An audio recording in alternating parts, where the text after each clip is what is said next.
Druski's ability to do whiteface to take the piss out of American stereotypes is one that he seems to take great pleasure in. Last year, he took on the stereotype of a redneck NASCAR lover, and this time he's going for how conservative women in America act, complete with red lipstick and a blonde wig. The stereotype he seems to be leaning on is that of the way prominent conservative figures such as Erica Kirk seem to dress and act, tapping into tropes about the makeup they wear and the specific way they present themselves. The video about Erica Kirk sparked a bigger conversation, no surprise there, especially from white audiences, and yeah, people already knew Ted Cruz wasn't feeling it at all.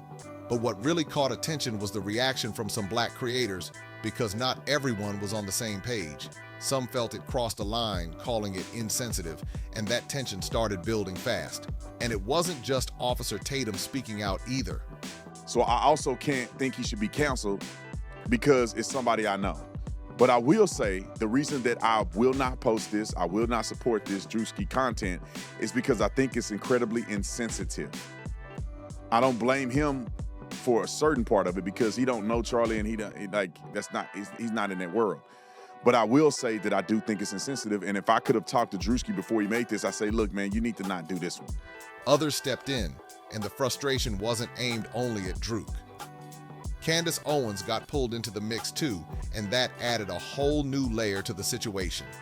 Now, people remember Candace Owens being connected to Charlie Kirk, not super close toward the end, but still linked. After his passing, though, things seemed to shift, and folks started noticing what looked like real tension from Candace toward Erica Kirk. Some people even say Candace has gained major attention and possibly big money, since everything happened, going live constantly, and pushing bold conspiracy-style takes that keep people watching. So when Druk dropped that skit, Candace Owens was laughing it off, and she pointed something out that had people pausing like, wait, that might actually be true. Everybody, for the first time, it's not left or right. It's like everyone's united in feeling this. It feels fake, it feels wrong. They are trying to use this idea of Christianity as a shield. And I was hinting on that again, removing Erica Kirk from the scenario. I was noticing all of these women that make videos, they're just catty. They're just influencers, but they try to find a Bible verse. It's like, I'm not actually catty. This is the Bible verse. Stop doing that. Just stop. If you're watching this, hit like, subscribe, share, and drop a comment because this conversation is getting wild and there's way more to unpack. This part can't really be denied, right? And you've got to understand something important here. The reason Druski pulled in a massive 81.8 million views is simple. A lot of people felt exactly how he felt. Say whatever you want, argue all day, but that level of attention doesn't just happen for no reason. It hits because it connects. Now, when it comes to Erica Kirk, in my opinion, something feels off, and it's not just about her either. There's a pattern with a lot of these black conservative creators.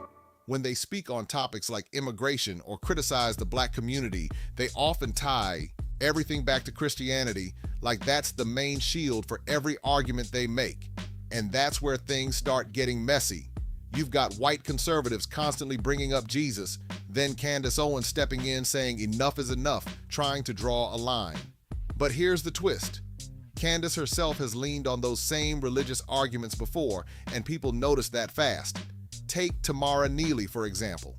She's another conservative voice, and she called Candace out directly saying, you use religion and scriptures to prove your point. And honestly, she's not wrong about that, but here's where it flips again. Oh, that's you, Candace Owens, because don't you use Bible verses? And we know that you're the biggest cat out there. We know you're the biggest cat around.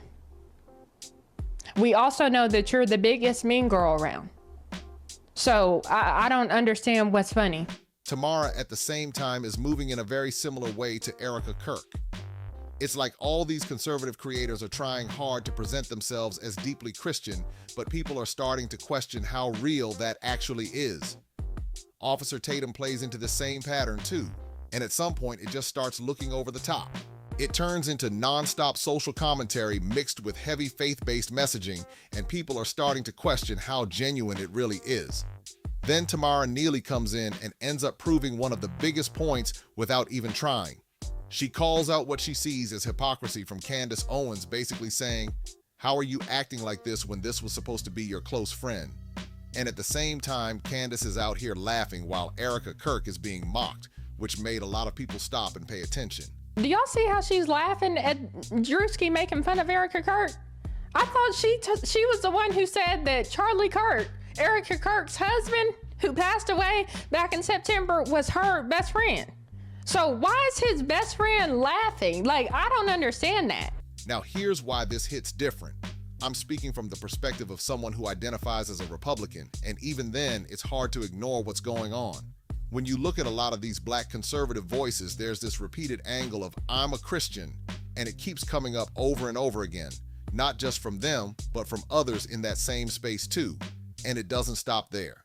You've got figures like Anton getting called out as well, with critics pointing out behavior that doesn't match the image being presented. That's where the real conversation starts heating up, because people are questioning whether this is about genuine belief or just a strategy to pull in views and attention. A saint, right? And it's a difference between a Christian and a saint.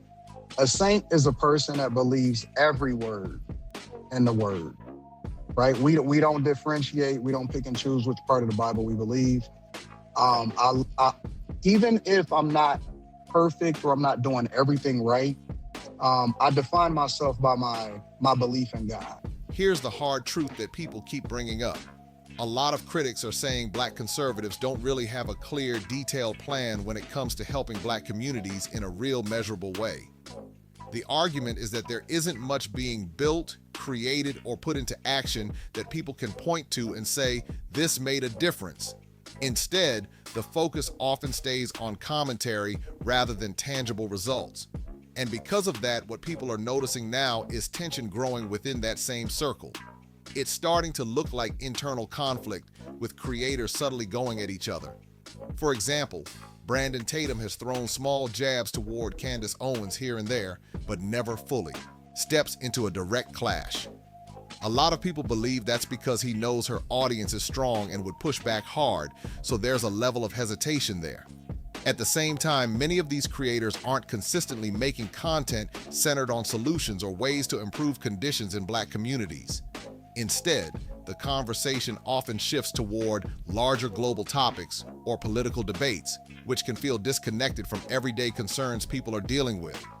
So if someone new is looking at this space, trying to understand or even join the Republican side, they're seeing a group that doesn't always appear united and doesn't always present a clear direction forward. That confusion stands out, and people are starting to question what the real goal is supposed to be. Now here's where the conversation really gets intense.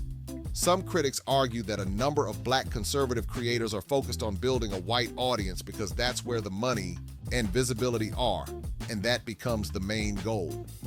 The claim is that everything starts to revolve around monetization, growth, and influence instead of something deeper or more community-focused.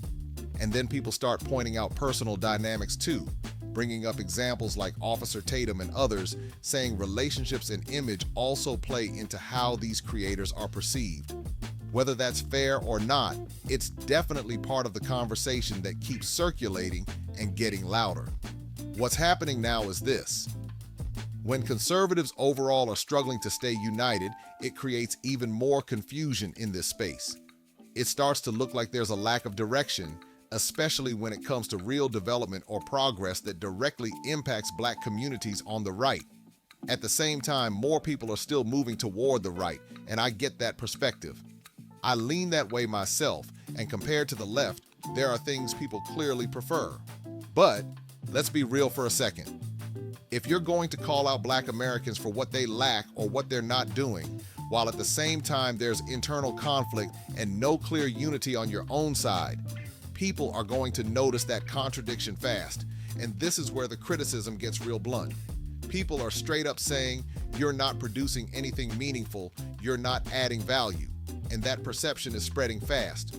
Whether you agree or not, that's how it's being seen by a lot of viewers, and it's making the whole space look unorganized and unclear. From the outside looking in, it starts to come off messy, like there's no real direction, no strong plan, just constant back and forth. And critics aren't holding back. They're saying, you don't know what you're doing. And that message is getting louder across different audiences. At the same time, people are noticing something else. There's this ongoing focus on debates and conflicts, but not enough attention on everyday issues affecting Black communities. That gap is exactly why other voices start gaining momentum. That's how figures like Tariq Nasheed build strong grassroots support. You see it with people like Dr. Umar Johnson and others in the Pan-African space too. Even creators like Afro Think Tank are pulling attention, and it's not random. The reason they gain that traction is because they stay focused on topics that feel directly connected to the community. Whether people agree with them or not, they're speaking in a way that resonates, and that connection is powerful. And that's exactly why someone like Tariq Nasheed can raise the kind of money he does, or why Dr. Umar Johnson continues to hold attention the way he does. Even newer voices like 19 Keys are gaining momentum fast, and it's not by accident. It's because they keep their focus centered on Black communities first, and people feel that immediately.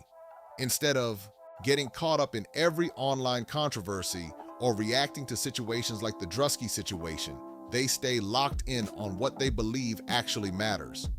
Meanwhile, critics say a lot of Black conservative content keeps drifting toward talking points about identity, politics, or what other commentators are saying, instead of zeroing in on what people in the community are asking for right now. And let's be clear, there's nothing wrong with Christianity at all. But the real question people keep asking is, where is the broader message? What's the plan beyond that? Because if every conversation keeps circling back to the same angle, audiences start to feel like something is missing. That's where the frustration really builds. Critics argue that some creators lean heavily into certain narratives because it guarantees views, not necessarily because it solves anything. And when that pattern repeats over and over, people begin to question the purpose behind it all. At the end of the day, the biggest issue being raised is simple.